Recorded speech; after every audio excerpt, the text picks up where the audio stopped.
बोलो श्री गणेश भगवान की जय। सकट चौथ गणेश व्रत कथा। माघ कृष्ण गणेश चतुर्थी व्रत कथा। ऋषि शर्मा ब्राह्मण की कथा है। पार्वती जी ने पूछा, हे पुत्र, माघ के महीने में किस गणेश की पूजा करनी चाहिए? उस दिन पूजन में किस चीज़ का भोग लगाना चाहिए और किस प्रकार का आहार लेना चाहिए? इसे विस्तार पूर्वक बतलाने का अनुग्रह करें। गणेश जी ने उत्तर दिया, हे माता, माघ मास में भालचंद्र नाम के गणेश जी की पूजा करनी चाहिए। हे माते, इस दिन तिल के 10 लड्डू बनाएं, 5 लड्डू देवता को अर्पित करें और बाकी बचे 5 लड्डू ब्राह्मण को दान कर दें। साथ ही ब्राह्मण की श्रद्धापूर्वक पूजा करें और उन्हें दक्षिणा दें। इसके बाद स्वयं भी तिल के 10 लड्डुओं का भोजन करें। इसके बारे में मैं आपको राजा हरिश्चंद्र की कथा सुनाता हूँ। गणेश भगवान की। सतयुग में हरिश्चंद्र नाम के एक यशस्वी राजा हुए थे। वे एक स्त्रीय धर्म में चतुर, सज्जन स्वभाव, सत्यवक्ता और विद्वान ब्राह्मणों के आराधक थे।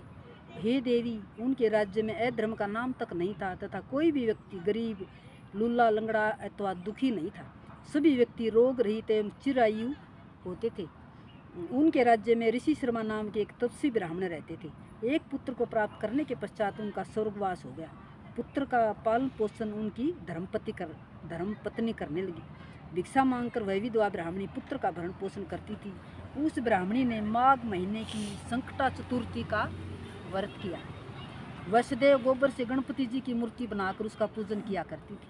हे माते, भिक्षा मांगकर ही उसने तिल के 10 लड्डू बनाए और इसी के मध्य उसका पुत्र गणेश जी की प्रतिमा अपने गले में बांधकर कहीं खेलने चला गया। तब एक चांडाल कुम्हार ने उस ब्राह्मणी के 5 साल के बालक को जबरदस्ती पकड़कर अपने आवे में बिठाकर उस आवे को बंद कर दिया और मिट्टी के बर्तनों को पकाने हेतु उसमें अग्नि दे दी। बच्चे की माता जब अपने बालक को ढूंढने लगी तब उसके न मिलने पर वह बहुत दुखी हुई। तब वह ब्राह्मणी रोती बिलखती हुई गणेश जी की प्रार्थना करने लगी। हे गणेश जी, हाथी के समान मुख वाले, विशाल काय वाले, आप मुझ दुखियारी की रक्षा कीजिए। हे लंबोदर, हे विनायक, हे 4 भुजाओं वाले, हे मस्तक पर चंद्रमा को धारण करने वाले, हे दयावंत, मैं पुत्र के विरह में दुखी हूँ, आप मेरी रक्षा करें। इस तरह वह ब्राह्मणी आधी रात तक रोती बिलखती रही। कुमार ने उसको 5 साल के आवे में बच्चे को डाल लेकर दिया। आवे में डाल दिया। वो बेचारी रोती रही, ढूंढती रही। सुबह हो जाने पर कुम्हार अपने पके हुए बर्तनों को देखने के लिए आया। जब उसने आँख खोल कर देखा तो उसमें जांग के बराबर पानी इकट्ठा हुआ पाया और पानी में बैठे एक बालक को खेलते हुए देखा। इस आश्चर्यजनक घटना को देखकर वह आश्चर्यचकित हो गया और डर के मारे कांपने लगा। इस अद्भुत घटना की खबर उसने राज दरबार में आकर दी और उसने अपने द्वारा किए गए दुष्कर्म को भी राज्यसभा में बता दिया।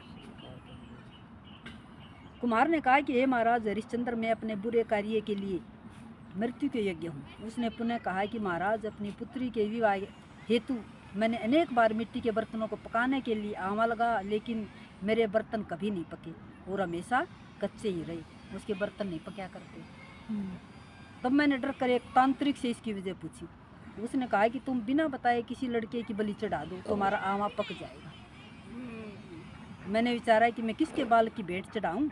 जिस किसी के बालक की भेंट चढ़ाऊँगा वह मुझे जिंदा नहीं छोड़ेगा। इसी डर के कारण हे महाराज, मैंने पूरी तरह यह तय किया कि इस बालक को ही आवे में बिठाकर अग्नि लगा दूँ। मैंने अपनी पत्नी से सलाह की कि ऋषि शर्मा ब्राह्मण का स्वर्गवास हो गया है। उनकी विधवा पत्नी भिक्षा से अपना पेट भरती है, वह इस बालक का क्या करेगी? मैं अगर उसके बालक की भेंट चढ़ा दूँ तो मेरा आवा पक जाएगा। मैं इस घोर पाप कर्म को करके रात में चिंता रहित होकर सो गया। सुबह जब मैंने आँख खोला तो मुझे दिखाई दिया कि इस लड़के को मैं जिस तरह बैठा गया था वह उसी प्रकार बिना डर के बैठा है और उस आवे में जांग तक का पानी भरा हुआ है। इस भयानक दृश्य से मैं कांप गया और इसकी जानकारी देने में आपके पास आया हूँ। कुम्हार की बात सुनकर राजा बहुत ही हैरान हुए और उस बालक को देखने के लिए गए। वहाँ बालक को आनंदपूर्वक खेलते हुए देखकर मंत्री से राजा ने कहा कि यह क्या बात है, यह लड़का किसका है, इसका पता लगाओ। इस आवे में जांग जितना पानी कहाँ से आया? बालक को न तो अग्नि ने जलाया और न यह भूख प्यास से व्याकुल है। यह आवे में उसी प्रकार खेल रहा है जैसे अपने घर में खेल रहा हो। राजा इस प्रकार की बातें कर रहे थे कि तभी वह विधवा ब्राह्मणी रोती से सुखती वहाँ आ गई और वह कुमार को कोसने लगी। जिस तरह गाय अपने बछड़े को देखकर रंभाती है वही दशा उस ब्राह्मणी की थी। सबको अपने बच्चे प्यारे हैं, चाहे बच्चे तो जो कोई भी हो, जानवर ने भी अपने बच्चे प्यारे हैं। बच्चे प्यारे। तो वह वो तो ब्राह्मणी औरत अपने थी। वह अपने बाल को गोदी में लेकर प्यार करने लगी और कांपती हुई राजा के सामने बैठ गई। राजा हरिश्चंद्र ने पूछा, हे ब्राह्मणी, क्या तू कोई जादू टूना जानती है या तूने कोई धर्म का कार्य किया है जिसके फलस्वरूप बच्चे को अग्नि छू तक नहीं सके, कि उस आग ने भी निकला उसको। राजा के ऐसा कहने पर ब्राह्मणी बोली, हे महाराज, मैंने कोई जादू टोना नहीं जानती और न मैं कोई तपस्या योग आदि की विधि जानती हूँ। हे महाराज, मैं तो संकटनाशक गणेश चतुर्थी का व्रत करती हूँ। उसी व्रत के प्रभाव के कारण मेरा पुत्र जीवित बच गया है। ब्राह्मणी की बात सुनकर राजा ने आदेश दिया कि मेरे राज्य की समस्त जनता इस संकटनाशक गणेश चतुर्थी के व्रत को करे। राजा ने कहा, हे पतिव्रते, तू धन्य है। उस दिन से नगर के सभी लोग प्रत्येक मास की गणेश चतुर्थी का व्रत करने लगे। श्री कृष्ण ने कहा है कि हे युधिष्ठिर, आप भी इस उत्तम व्रत को कीजिए। इस व्रत के करने से आप राज्य को प्राप्त करेंगे और आपकी सभी इच्छाएं पूरी होंगी। भगवान श्री कृष्ण के वचनों को सुनकर युधिष्ठिर बहुत प्रसन्न हुए और माघ कृष्ण चतुर्थी का व्रत करके निर्विघ्न राज्य का सुख भोगने लगे। बोलो श्री गणेश भगवान की जय। संकट चतुर्थी छिप गया, डाढ़ा हो गया। कर दे, पर मिला करिए।